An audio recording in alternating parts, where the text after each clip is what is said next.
মানে যাকে ডাকছো সে না এসে অন্য কোনো সোলও আসতে পারে সেই সময়? আসতে পারে, আসতেই পারে। যদি কোনো পাওয়ারফুল সোল তখন পাশে থাকে, তখন যেটা আমাদের মানে আগে যেটা ওইজা বোর্ডের মাধ্যমে হতো, সেম জিনিসটাই আমরা গ্যাজেটের মাধ্যমে করি।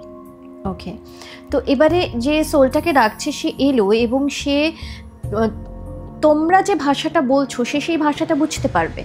ভাষাটা বুঝতে পারে না, কিন্তু আমার মনে হয় ভাইব্রেশনটা বুঝতে পারে। ওকে, মানে আমরা কি পরিপ্রেক্ষিতে কি মানে ইমোশন নিয়ে তার সাথে কন্ট্যাক্ট করার চেষ্টা করছি, আমার মনে হয় সে ভাইব্রেশনটা বুঝতে পারে। সবসময় যে ভাষা বুঝতে পারে সেটা আমরা শিওর নয়, কারণ এরকম তো অনেক জায়গায় হয়েছে যে আমরা আমাদের নর্মাল বাংলা হিন্দি ইংলিশ মিশিয়েই আমরা চেষ্টা করেছি কমিউনিকেট করার, কমিউনিকেট হয়েওছে, পরে হয়তো জানতে পারলাম যে সে অন্য কোনো ভাষার। তো সেই ক্ষেত্রে আমাদের মনে হয় যে হয়তো স্পিরিট যে আছে সে ভাইব্রেশনটা বুঝতে পারে, যেহেতু সে আমাদের এনভায়রনমেন্টাল একটা পার্ট, তো আমার মনে হয় সে ভাইব্রেশনটা বুঝতে পারে।